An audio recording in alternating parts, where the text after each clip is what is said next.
Hello and welcome to Sleepsmyth, your peaceful place to unwind, dream, and drift gently into sleep.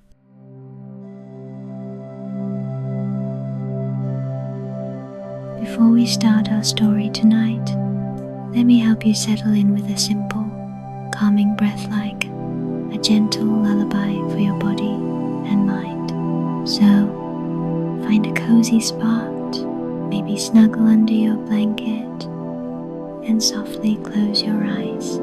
Now, breathing quietly through your nose for 4 seconds. 1, 2, 3, 4. Hold that breath softly for 7 seconds. 1, 2, 3, 4, 5, 6, 7. And now, slowly exhale through your mouth for 8 seconds, letting all the tension melt away. 1, 2, 3, 4, 5, 6, 7, 8.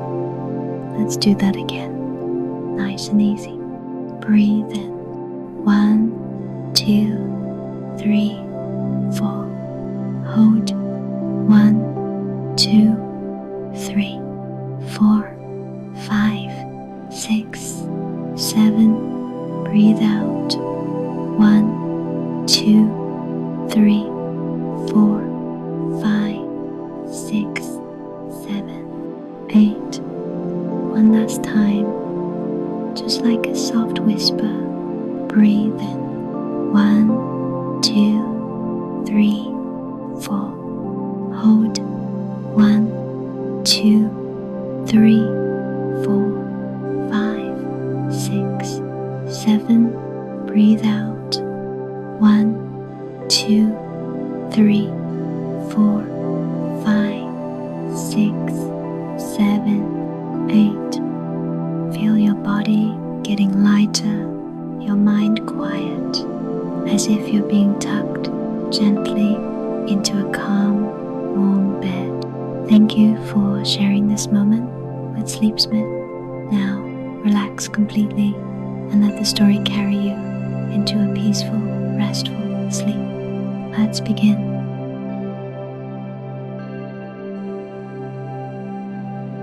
Not every city begins with a blueprint. Some begin with a vision, a whisper in the hills, a shadow in the sky, a dream spoken by the earth itself. There are places still cradled in the land's long memory, where rivers remember, where stone still sings, and stories bloom like wildflowers through the cracks. Tenochtitlán, where an eagle crowned a cactus, and temples rose from water like golden prayers. A city born of omens and built on reflection.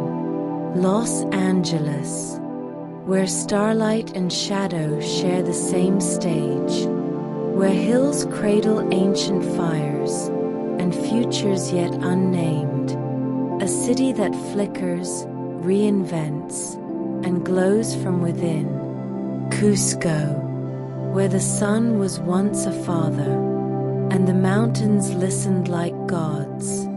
A city spun from gold and silence, still beating at the center of the world. These are cities of breath, not brick, of rhythm, not rule, raised not by kings, but by spirit, by story. So settle in, let your heart beat slow, let your breath fall into step with the old ones. The veil is thin tonight, the past walks close, and in the hush between moments, the cities are waiting. Close your eyes, let the stories carry you. You are not just listening, you are arriving.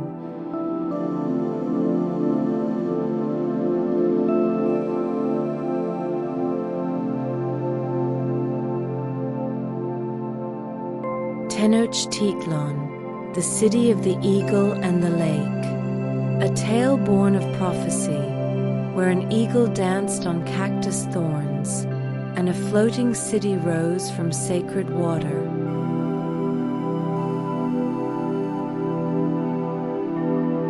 The people who wandered. Before the city, there was the search, a long and aching journey across the belly of the earth. The Mexica people were not yet kings, not yet builders, not yet anything. They were wanderers, children of the sun and stars, carrying gods in their hearts and dreams in their bones.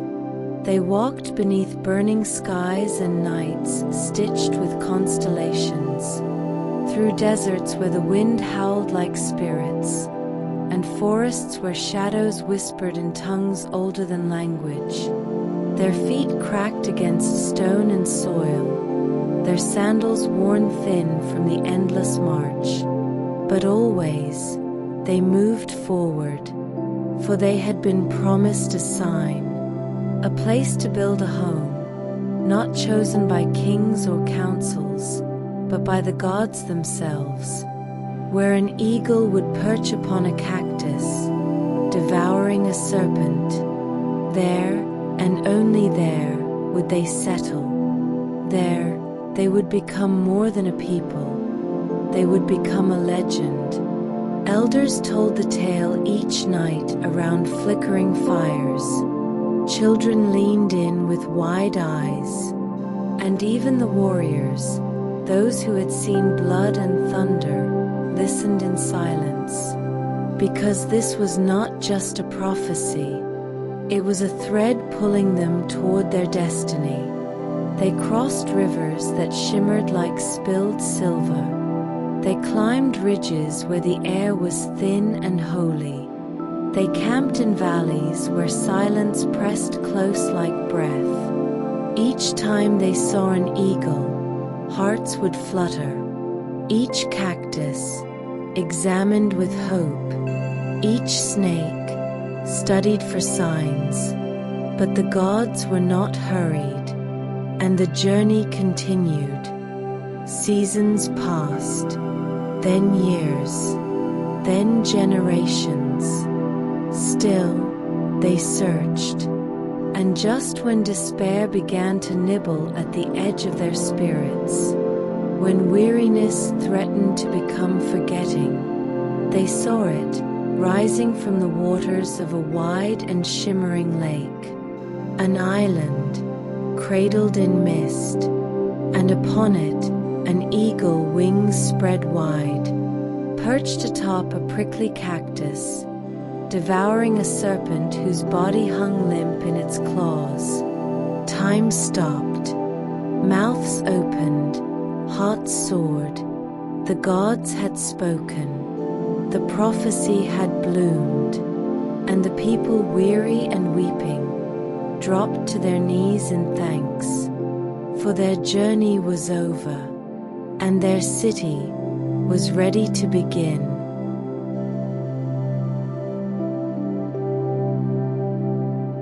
The lake that held the sky. The lake was called Texcoco, but to the Mexica, it was more than a name. It was a mirror of the heavens, a bowl of sky held in water, a living breath between the mountains. The island where the eagle stood was small, but it pulsed with power. It was chosen, sacred, kissed by divine intention.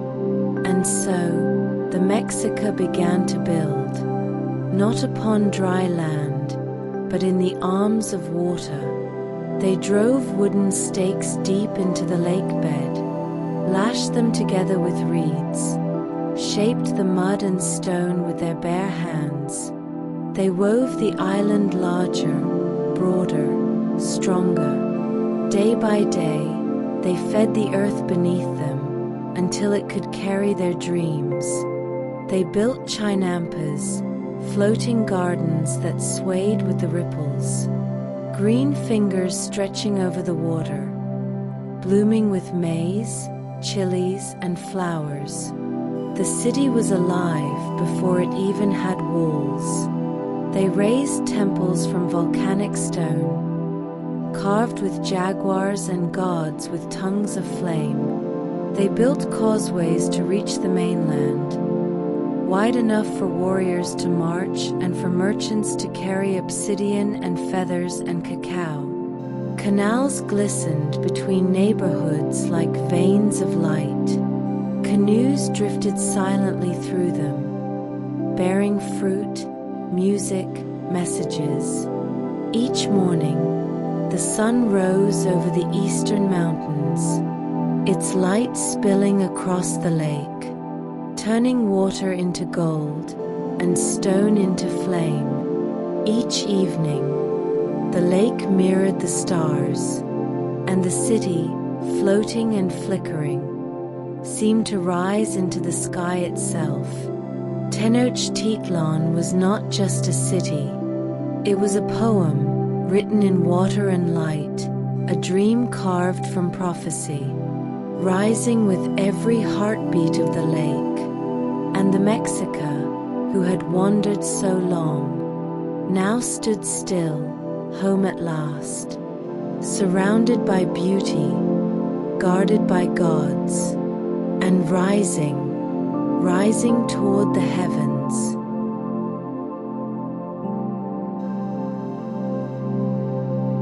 A city of stone and spirit, Tenochtitlán did not grow quietly.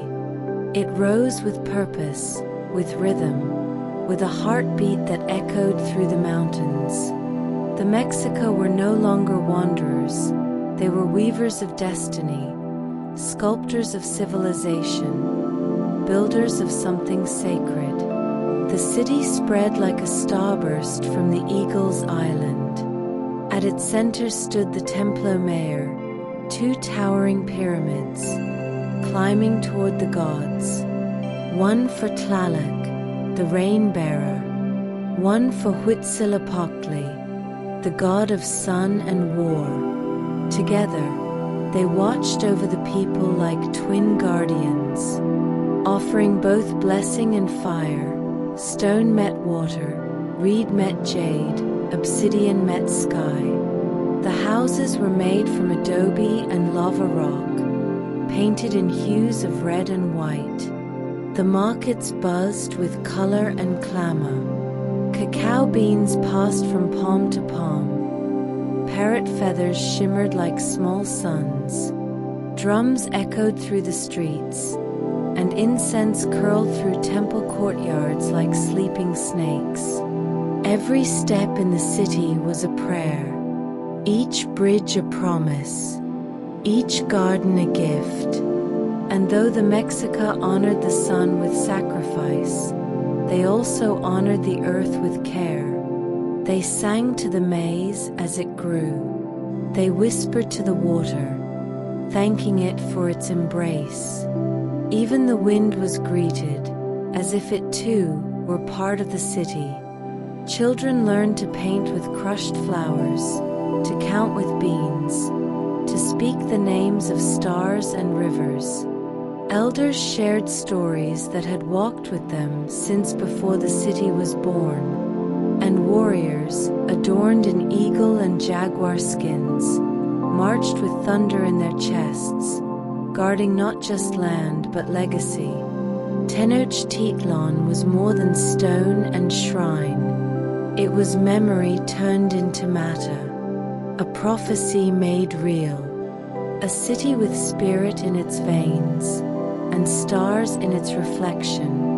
And as it grew, so did its power, so did its beauty, and so did the stories that would one day ripple far beyond the lake.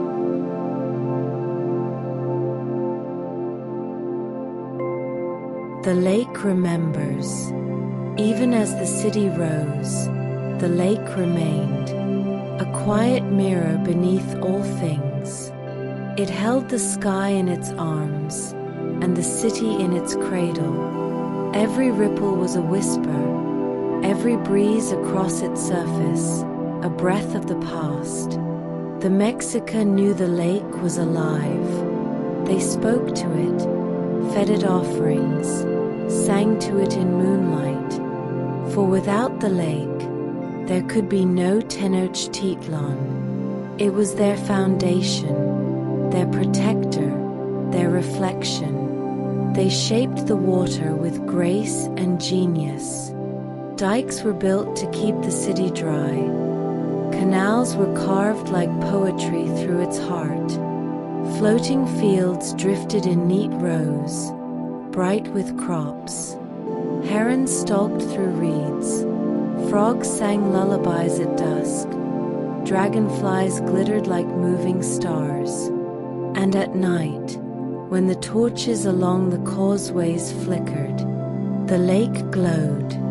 It was said that the gods would walk its shores in the dark, that the ancestors could be seen in its stillness, that dreams dipped into the water would rise again, fulfilled. But the lake was also a memory keeper. It remembered the wandering days, the first tears of joy, the footprints of the first child born in the city. It remembered each echo of drum, each prayer whispered to the wind, and sometimes it mourned. When storms rolled in from the mountains, the lake would rise and tremble, and the city would hold its breath, because the lake, though gentle, could also awaken. Still, the people trusted it.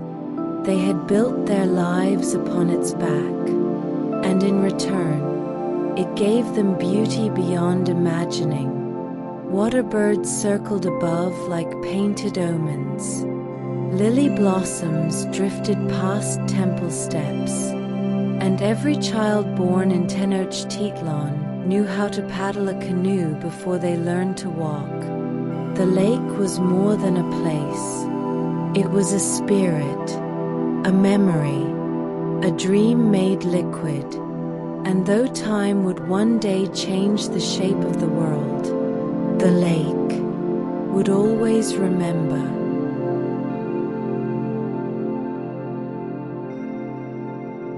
The sun's chosen people. The Mexica called themselves the chosen of Huitzilopochtli. Not just builders, not just dreamers, but warriors of the sun. Each morning they believed the sun rose only because they fed it, honored it, protected its path across the sky. To live in Tenochtitlan was to live in service of something greater, not for gold, not for fame, but for the balance of all things. The warriors of the city were trained from childhood. They ran through the streets with painted faces, practiced with wooden spears, learned to move with silence and thunder alike. Their hearts were taught to beat for more than survival. They were to defend the city and to feed the sun. Sacrifice was not horror to them. It was sacred, a gift returned. For the sun gave warmth, life, maize, light, and in return, the people gave blood, breath, song. At the peak of the Templo Mayor, where clouds brushed stone, the high priests raised their arms to the heavens. Flowers in one hand, blades of obsidian in the other, they painted the altars red, not in cruelty, but in continuity. Below, the people gathered, faces lifted. Children watched, eyes wide, hearts quiet, not in fear, but in awe. The city was alive with ritual. Feasts that echoed for days, parades of dancers with rattling ankles and feathered heads, songs that wound through streets like vines. Poetry poured like rain from the lips of noble women. Even the marketplace was sacred, for it was where the threads of life were traded and tended. And always, at the heart of it all, was the sun. Its rise meant survival. Its warmth meant blessing. Its path was the spine of every calendar, every planting, every ceremony. Tenochtitlan was not just stone and water. It was fire, a flame held in open palms, a promise kept through centuries, a people carrying the weight of the stars and never letting them fall.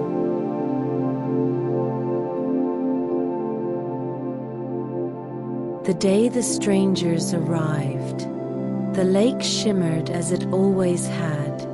The temples stood proud, the people sang to the sun. But one day, distant sails touched the horizon, and the wind began to shift. They were unlike any visitors before, their skin pale as clouds, their armor shining like trapped lightning. They came from the east, where the sea swallowed the sky, and they brought with them horses, cannons, steel, and stories that spoke of conquest. At first, they were welcomed, greeted with ceremony and gifts, with incense and flower crowns. For the Mexica had long known of omens, and many believed these strangers were divine messengers, gods perhaps, or ancestors returning. But the air grew heavier. The gifts were met with greed, the handshakes with suspicion. And though their leader, Cortez, spoke with soft words, his eyes burned with hunger. The lake watched in silence. The city held its breath. Tenochtitlan had never seen such men, who wore beasts on their legs, who brought illness in their wake, who did not pray to the sun, but to a god who bled on wooden crosses, and who asked not for balance, but for gold. Whispers spread like smoke. Some said they were the end of the prophecy, others, the test before a greater dawn. But soon, there was no time left for stories. Fire burst from their weapons, temples were torn, statues shattered. The lake turned red beneath a burning sky, and the city, the beautiful city, began to fall. But even as walls cracked and towers crumbled, the spirit of Tenochtitlan did not die. It lived in every prayer whispered in hiding, in every seed planted in silence, in every memory carried forward by those who escaped and those who endured. The city, once cradled by water, was drowned not by the lake, but by sorrow, and still beneath the ruin, something ancient remained, waiting.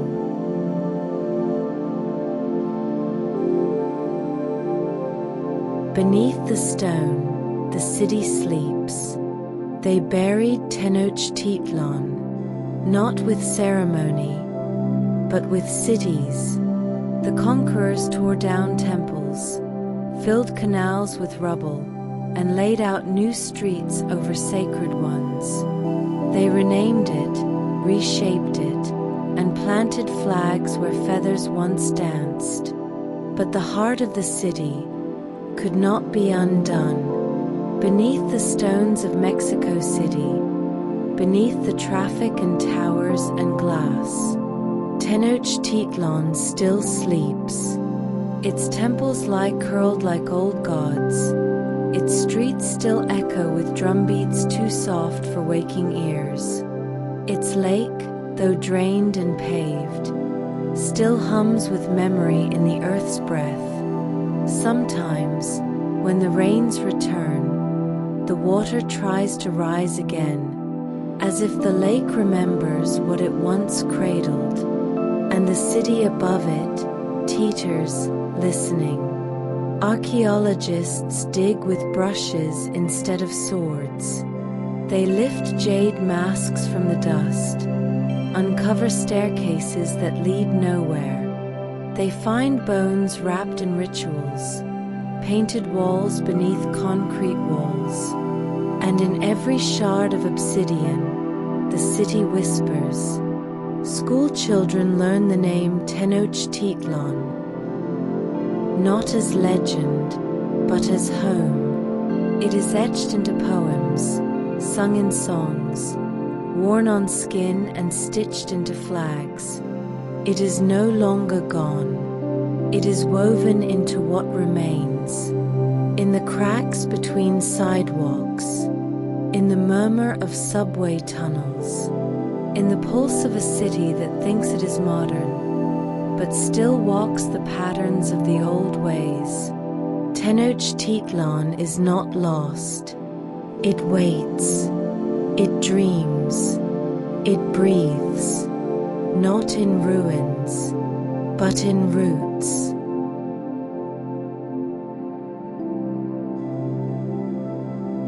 The city that still rises. Every city begins with a dream, but Tenochtitlán began with a sign, an eagle, a cactus, a serpent, a prophecy etched in sky and earth. It was built not for kings, but for balance, for sun and stone, for water and wind. It rose from a lake, floated on gardens, reached toward gods, and even now it lives on. You can still hear its drums in the marimba's echo, see its feathers in the bright skirts of dancers spinning in city squares, taste its maize and tortillas, feel its language in Nahuatl words that flow like rivers through the streets. Its spirit moves through the markets. It glides down canals in Xochimilco. It climbs murals and hides in the shadows of churches that stand where temples once did. It is not just a memory. It is a mirror, reminding all who see it that beauty can rise from wandering, that dreams can stand on water, and that the heart of a people cannot be conquered. So tonight, as you rest your head, imagine the lake again, shining beneath a twilight sky. Imagine the eagle, wings spread wide, watching you from its cactus throne. Imagine the first stone laid, the first flower planted, the first prayer whispered to the morning sun. Tenochtitlán, the city of the eagle and the lake, still rises, in story, in song, and perhaps in you.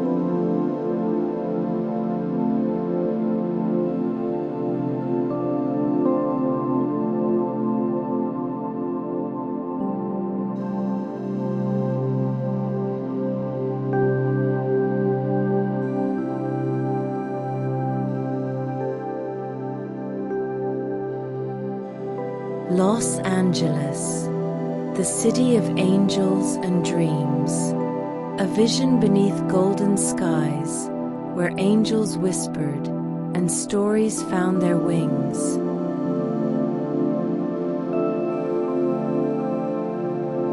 The river, the dust, and the prayer. Long before the name was whispered by angels, before the streets were traced in stars and stories, there was only earth, river, and sky. The land that would become Los Angeles lay warm beneath the sun, a valley of golden hills, all olive trees and quiet winds. Here, the Tongva people lived. They called it Yonga. They built homes of willow and tule, fished in streams that shimmered like ribbons. Their children ran barefoot through sagebrush. Their elders told stories shaped by sun and fire. The land gave them food, water, breath, and in return, they gave it love, names, and memory. But far across the ocean, in the kingdoms of Spain, another dream was stirring. Priests in white robes traced crosses in the air. They spoke of a queen of heaven, and a land where heaven might kiss the earth. They imagined a settlement born of holiness, a pueblo guided by angels. And so, with parchment, prayer, and sword, they came. They crossed the sea, then desert, then mountain, until at last they stood at the edge of a wide, winding river. The wind was soft, the sun golden, and there they built a mission, not with stone first, but with faith. They named it in full, El Pueblo de Nuestra Señora la Reina de Los Angeles del Rio Porciúncula, the town of Our Lady, the Queen of Angels of the River Porciúncula, a name as long as the river itself, as grand as the dream that birthed it. They planted fig trees and grapes, raised whitewashed adobe walls. Mission bells rang each morning, calling to prayer and labor. The land, once sung to by the Tongva, now echoed with Spanish hymns. But the land remembered, and the sky, still endless and blue, watched in silence. Los Angeles was not yet a city. It was a crossing of dream and dust, of faith and forgetting, a prayer planted in foreign soil, hoping one day to bloom.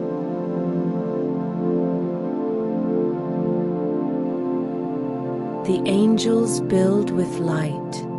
Los Angeles grew slowly, like sunlight creeping across a hillside. It was a pueblo of wandering winds and long afternoons. Adobe homes with red tile roofs, shaded plazas where guitars hummed softly in the heat. And always, the river flowed nearby, steady, silent, remembering. The mission became a town. The town became a gathering. Mexican families, soldiers, ranchers, and dreamers began to call it home. They carved trails into the hills, planted citrus orchards that rolled out like gold, and each day, the sun painted everything with its warm, forgiving hand. The people spoke in many voices: Spanish, Nahuatl, later English. But under it all was a shared hunger, not for power or conquest, but for possibility. Los Angeles began to shimmer with promise. It was said that angels still passed over the valley at dawn, wings brushing the rooftops. Dreams stirred into life beneath their flight. Stories began to take root of saints, of stars, of second chances. The land, so often quiet, began to murmur, with markets, with laughter, with the hoofbeats of horses on dusty roads. The missions sent bells into the sky. The hills held echoes like ancient scrolls. The old and the new stood side by side. Tongva springs still bubbled in hidden places. Spanish fountains sparkled in town centers, and over all of it, the light. It wasn't just sunshine, it was something else. a kind of blessing golden and slow, that touched everything, even the shadows. Los Angeles had not yet found its full voice, but it had found its rhythm, and somewhere in that rhythm, the angels still sang.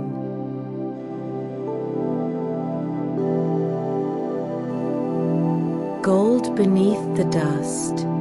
The city slept beneath chaparral hills, unaware that gold shimmered just beneath its skin. It began with whispers, in saloons, in churches, in canyons where the river ran dry. Then, in 1848, a spark. At Sutter's Mill, in the far north, gold was found. And that single glint rewrote the fate of the land below. Los Angeles stirred. Wagons rolled in from the east, sails from the west. 49ers, gamblers, exiles, families chasing hope. They came dusty, desperate, wide-eyed with hunger for something more. The pueblo grew fast, wild. Tents became timber, trails became streets. The air filled with the clang of picks, the rumble of carts, the murmur of 100 languages. Chinese merchants set up stalls near Mexican rancheros.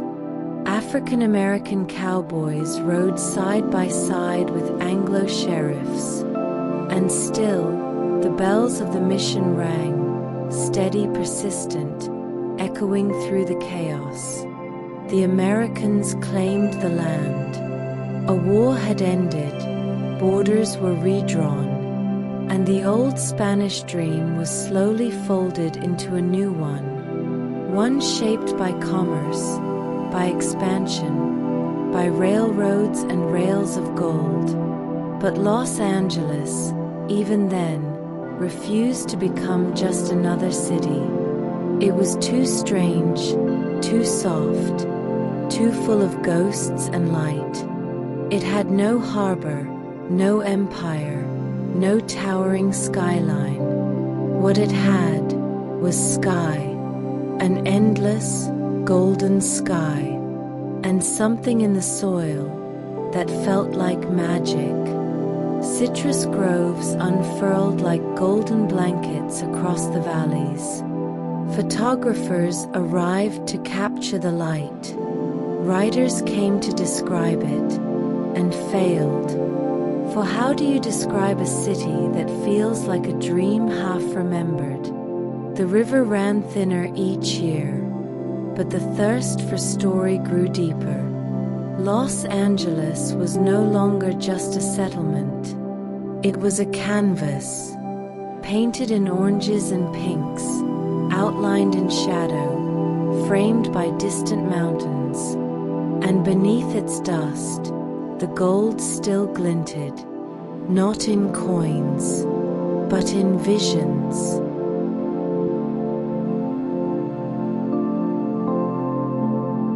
Lights, camera, magic. The dream changed shape. It shimmered, shifted, grew legs, grew wings. One day, someone pointed a camera at the California sun, and suddenly, Los Angeles was never the same. In the early 1900s, filmmakers from the East fled winter and patents. They found in LA a sky that never ended, a light that never lied. And so, beneath palm trees and quiet hills, they began to build. First, just stages, then backlots, then whole worlds made of wood and illusion. Hollywood was born, not with a scream, but with a whisper, a blink, a frame, a reel spinning under golden hands. At first, no one believed it. Why should dreams be made in a sleepy town of orange groves and adobe? But the city knew. It had always been a place of vision, of transformation, of becoming. The sign went up on Mount Lee, Hollywood. It was meant to sell real estate, but it ended up selling fantasy to the world. Silent film stars wandered the streets like ghosts in satin. Directors shouted through megaphones. Extras danced in deserts dressed as pharaohs. A city once prayed into being was now imagined into legend. But something else stirred too. A hunger.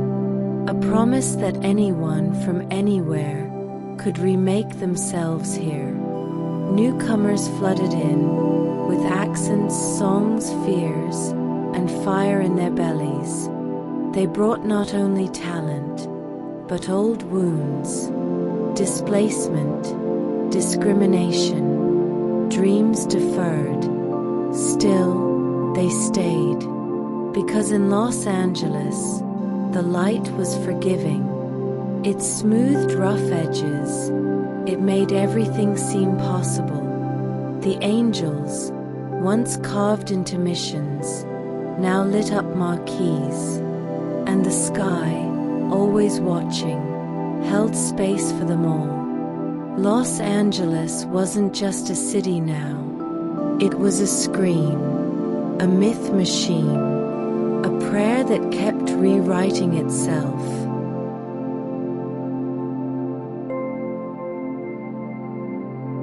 Highways through heaven. Los Angeles stretched, not upward, like New York, but outward, like a wave rolling toward the desert. It became a tapestry of neighborhoods, each with its own heartbeat. Boyle Heights, Limert Park, East LA, Venice, Echo Park, Koreatown, Crenshaw. A map of music, of scent, of color, all sewn together by hope. But how do you hold a city that doesn't stop moving? The answer was freeways. Concrete rivers carved through the hills, looping over homes, slicing through memory. The 10, the 5, the 405, the 110. Each one promised speed, convenience, progress. But the cost was quiet. Whole neighborhoods vanished beneath bulldozers. Elders watched their childhood streets disappear into off-ramps. Front yards became shoulders. Church bells drowned in engine noise. And still, the city grew. The car became a compass. People lived in one world and worked in another. A mariachi might drive from Boyle Heights to Santa Monica for a wedding gig. A Korean grocer might cross 4 freeways before dawn to open shop in mid-city. A mother might sing lullabies at red lights, dreaming of something better beyond the next exit. The city no longer had a center. It had centers, floating, drifting, woven by headlights and longing. And above all this motion, the air shimmered. Smog crept in like a sleeping spell. But the sunsets, oh the sunsets, they painted the sky with apricot, plum, and flame. A gift, in exchange for the chaos.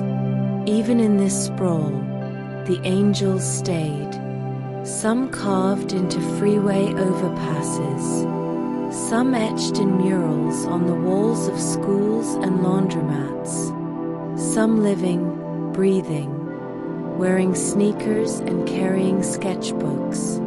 Los Angeles had become ungraspable, but not unknowable. You simply had to feel it. Window rolled down, radio low, letting the wind tell you where to go.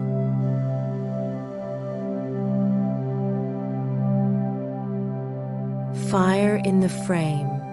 Beneath the palm trees and pink skies, a spark caught. Los Angeles had always been many cities folded into one. Now, those cities began to speak. Music poured from garages in East LA. Kids with chipped guitars and burning hearts formed bands that stitched Spanish and soul into sound. In South Central, poets with booming voices turned pain into rhythm. Rap was born not from wealth, but from witnessing. From street corners, sirens, and scratched vinyl truth, the city became a stage again. But this time, it wasn't fantasy being filmed. It was reality. Films like Boys and the Hood, La Bomba, Real Women Have Curves. They told the stories Hollywood once ignored. Stories of struggle, family, hunger, joy. Stories rooted not in stardom, but in sidewalks. Pain rose too. Riots shook the streets. Flames curled into the sky after verdicts that cut deep. Cracks showed in the golden dream. But even then, from the ashes, art bloomed. Murals rose like phoenixes. From Pico to Pacoima, walls became altars. Virgin Marys glowing beneath halos of graffiti light. Aztec warriors danced beside skaters. Drummers, drag queens. Mothers with fists raised high. Los Angeles was not gentle, but it was generous. It gave voice to the quiet. It gave canvas to the unseen. It gave movement to the stuck. The city pulsed with contradiction. Sunshine and sorrow, silence and song. A place where protest could look like poetry, and where dreams, once again, changed shape. Because Los Angeles had never been finished. It was always becoming, again and again and again.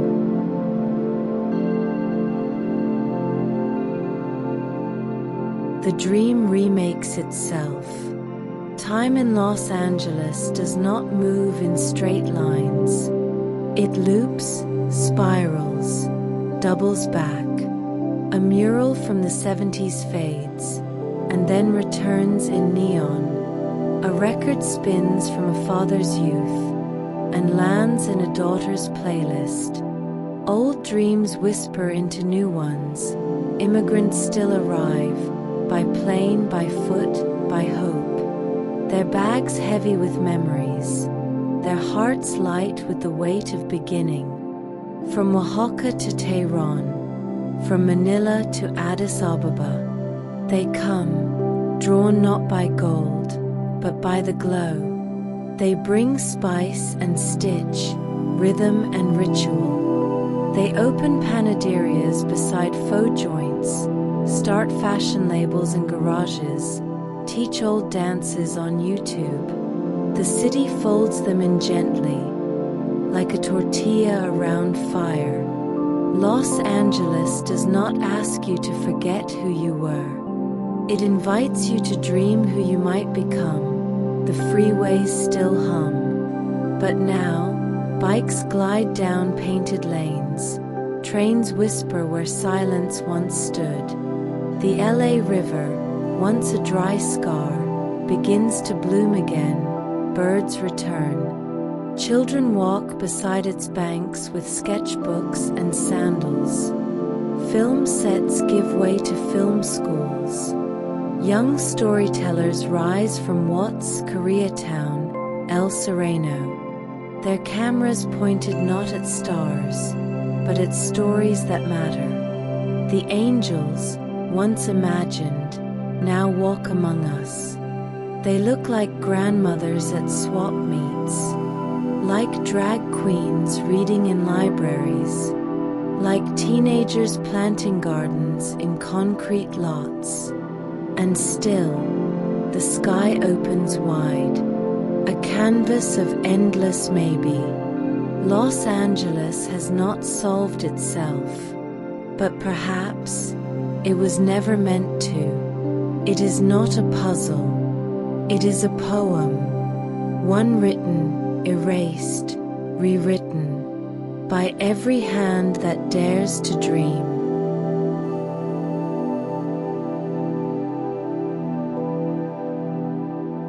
The city beneath the light. At night, the city does not sleep. It glows. Lights blink in windows and studio lots. Headlights weave like fireflies through the canyons. From the observatory, the city below looks like spilled stars. Somewhere, a musician writes a melody on a balcony. Somewhere, a mother hums softly to her child. Somewhere, a muralist finishes one last line beneath moonlight. And all around them, Los Angeles breathes. It is not just a place, it is a feeling.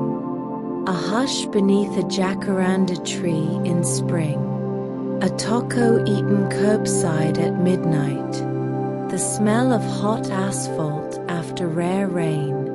It is the sound of 100 languages spoken in a single block. The way a sunset can stop you mid-sentence. The moment when a stranger says, "Welcome home." And through it all, the angels stay close. Not always seen, but always felt. In the hands that build. In the voices that rise. In the stories that refuse to be forgotten. Los Angeles is made of dreams, yes, but also of memory, of resistance, resilience, rebirth. It is the prayer that was whispered on a dusty riverbank centuries ago, still echoing through graffiti, through film, through footsteps. And when the lights dim and the stories fade to dusk, there it remains, the city of angels and dreams, waiting for the next dreamer to arrive, to listen, to begin.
Cusco, the navel of the world, a city carved by the sun, born of golden staffs and woven into the spine of the Andes.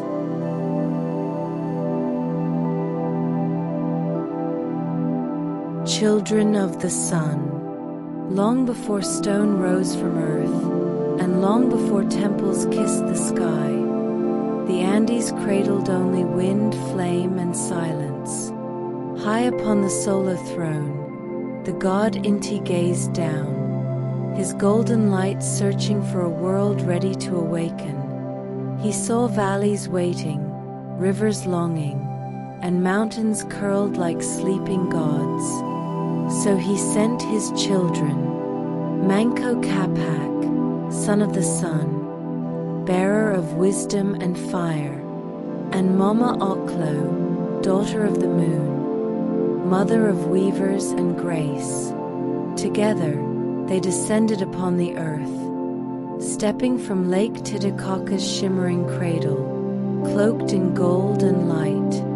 In Manco's hand, a golden staff, a sacred rod that would reveal the place where their people must rise, a land soft enough to swallow it whole, and strong enough to hold a world. They journeyed northward, across high plains and thorned hills, past condors that circled like omens, and llamas that watched without fear. Each night, the siblings spoke to stars, asking where destiny slept, and each morning, they pressed the staff into the earth, but the ground resisted. Too hard, too shallow, too hollow, until one morning, in a valley shaped like a jaguar, Manco drove the staff into soil dark as rain, and the earth drank it whole.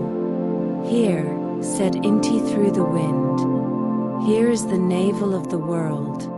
Here, your people will rise."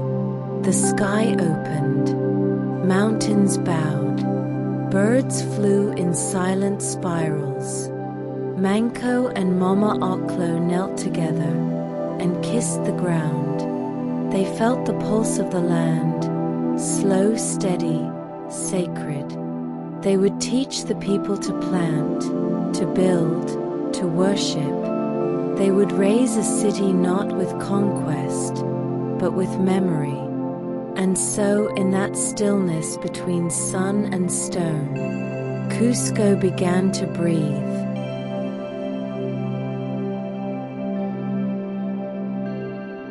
The foundations of the sacred. Before walls, there was rhythm. Before roads, there was breath.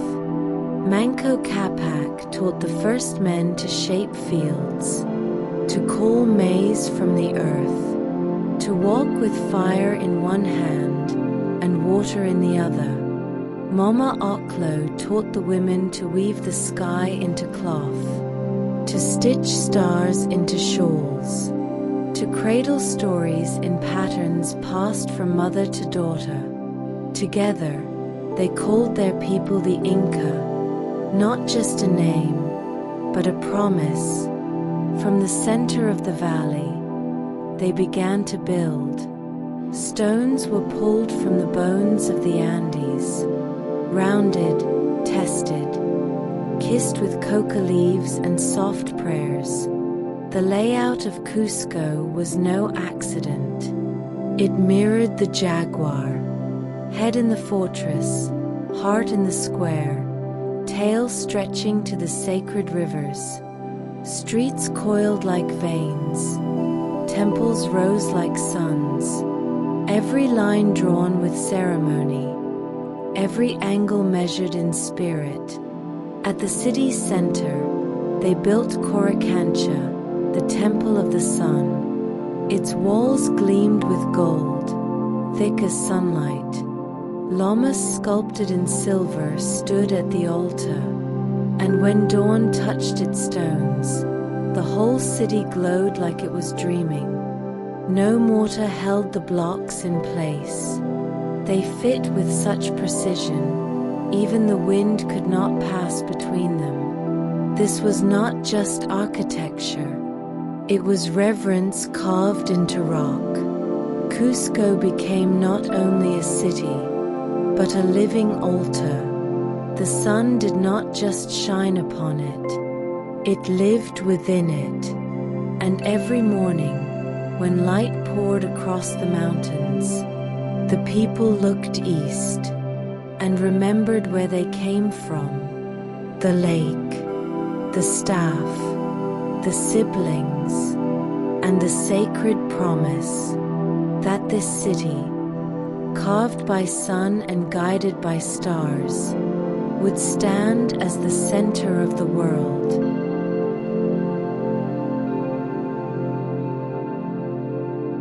The ties that bind the sky, from Cusco's golden heart, threads unfurled in every direction, Invisible to the eye, but felt in every step, were the Sikhs, sacred lines that stitched city to cosmos. 42 lines, each pointing toward mountains, shrines, and stars.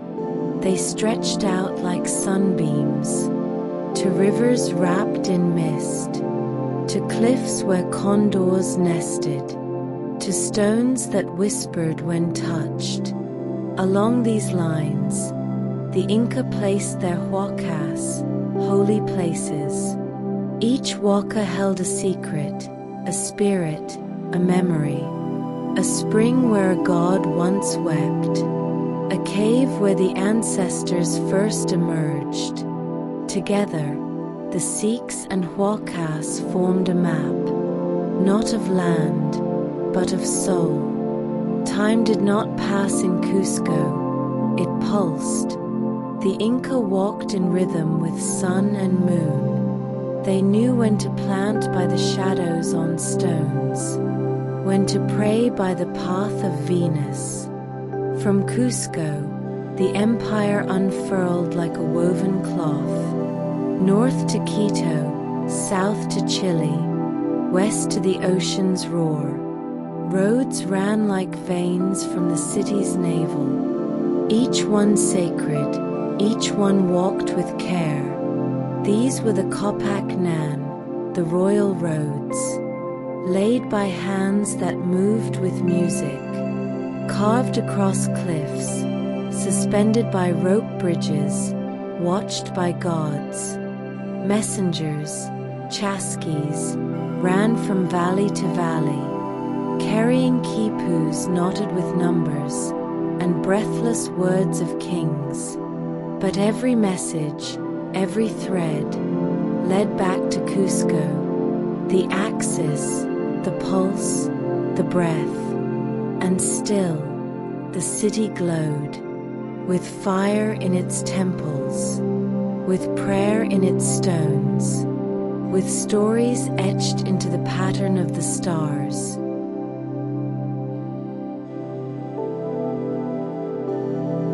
The house of the Sopa Inca. At the center of Cusco's sacred order, walked one man draped in sunlight. The Sopa Inca, son of the sun, voice of the sky, shadow of the mountains. His garments shimmered with feathers from lands 3 days' journey away. His sandals touched only woven cloth. His breath was sacred, his word law, but he was not alone. He ruled beside his council of priests, his builders, his watchers of the heavens. Together, they read omens in flame and charted the future in bird flight. The Sopa Inca did not speak for himself. He spoke through others. His presence was too sacred to be touched by ordinary air. When he passed through the streets, people turned their eyes downward, not in fear, but reverence. His palace, Hatton Kancha, stood near the Temple of the Sun. Its walls gleamed with inlaid shells and stones that sang in moonlight. Yet power for the Inca was not built on fear. It was shaped like the mountains, quiet, enduring, sacred. The empire was not a conquest, it was a kinship. New peoples were welcomed with rituals, their gods folded into the great tapestry of belief. And when a Sopa Inca died, he did not vanish. His body was wrapped in finery, his palace preserved, and his council continued to serve him as if he still breathed. For the Inca believed in cycles, that nothing ended, it simply returned. So the city pulsed on, with music, with order, with golden silence. And the Sopa Inca, living or gone, remained its center, just as Cusco remained the center of the world.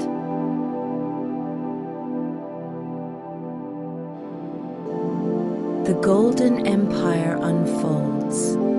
Years became dynasties, and dynasties became legend. Cusco rose higher, not just in stone, but in song, in power, in dream.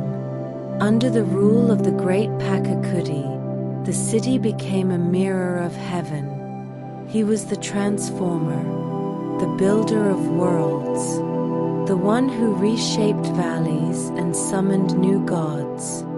He envisioned the Inca not as rulers, but as caretakers of harmony, a balance between man, earth, and sky. Temples multiplied, canals curved like serpents, terraces clung to impossible cliffs, maize fields shimmered like gold, and in the shadows of each mountain, stone cities bloomed. Cusco remained the heart, but now the heart beat across jungles, deserts, glaciers. The Inca road system stretched farther than any empire before, suspended over rivers, carved into mountainsides, so precise, so sacred, that it's whispered the gods themselves walked it. Every province paid tribute to Cusco, not in coin, but in labor, art, devotion. Singers arrived with new songs, dancers with new rhythms, and everywhere, the golden image of Inti watched from the temple walls. Cusco became not just a city, but a star in the firmament, a place where one could touch the past and still feel the breath of ancestors in the air. But as the sun climbed higher, its shadows lengthened. Beyond the sea, sails were rising, strangers drawing maps of lands they did not yet know, and even the strongest stone can tremble before a coming storm.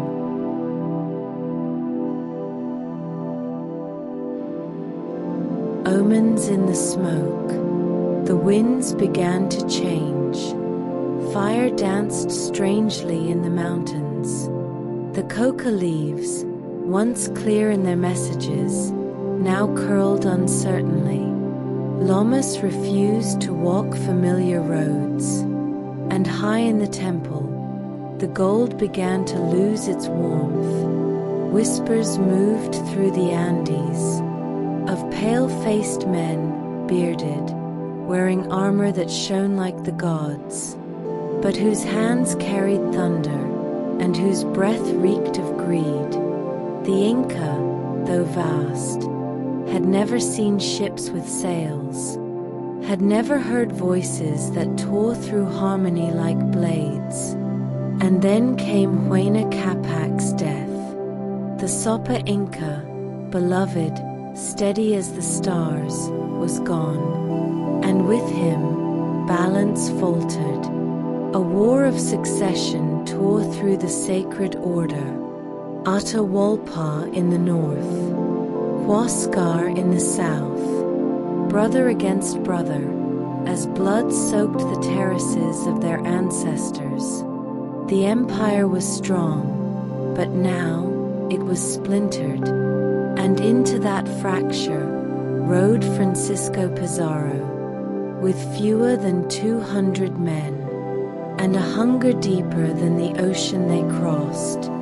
The Spaniards came not with reverence, but with steel. They saw not temples, but treasure, not gods, but gold. When Atahualpa was taken in Cajamarca, the sun seemed to dim over Cusco.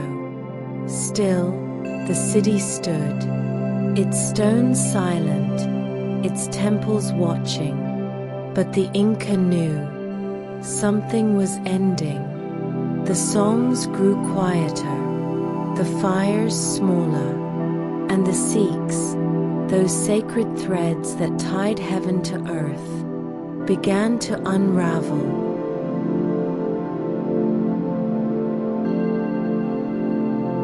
The fall and the flame. They came not as gods, but as men of hunger. Francisco Pizarro entered Cusco in silence, but the silence was not peace. It was mourning. The temples were stripped, the gold torn from the walls of Coricancha, melted into bars, carried away on trembling mules. Offerings once meant for the gods, now fed to greed. The Inca watched, with clenched hands and quiet rage, but they did not vanish. Resistance bloomed like moss in shadow, in the valleys, in the peaks, in hearts that refused to bow. One prince, Manco Inca, rose to reclaim the sacred. He escaped Cusco, gathered warriors, and kindled rebellion in the clouds. From the stronghold of Vilcabamba, he wove a new hope. Years passed, filled with ambush and whispers, ropes cut in night, temples retaken. The Spaniards pressed harder, but the Inca knew the land. They moved like smoke, like memory, but the tide could not be turned forever. In 1572, the last Inca of Vilcabamba was captured. The line was broken, or so they thought. For though the body fell, the breath remained, in every stone that still stood, in every terrace that caught the rain, in every woman who wove stars into cloth. The Inca spirit endured. Cusco no longer ruled an empire, but it still held the heart of one.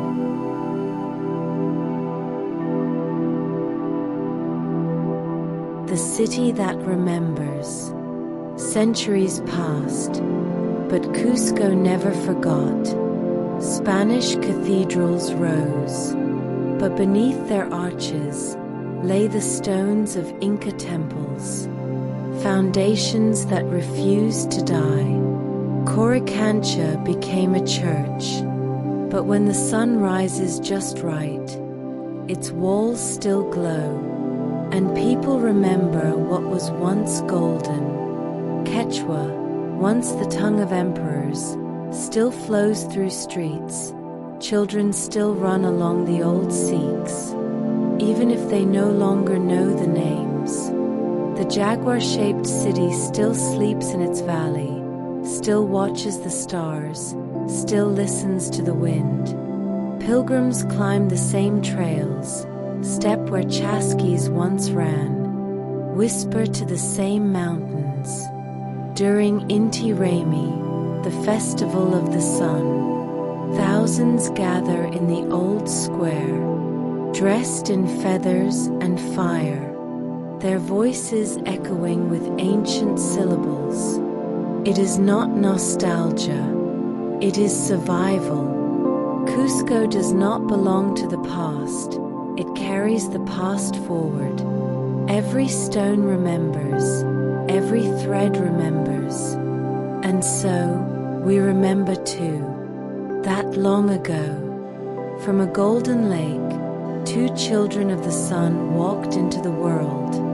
They carried a staff and a dream, and from their footsteps, a city bloomed, a navel of the world, where time bends, where memory breathes, and where, even now, the sun still rises in reverence.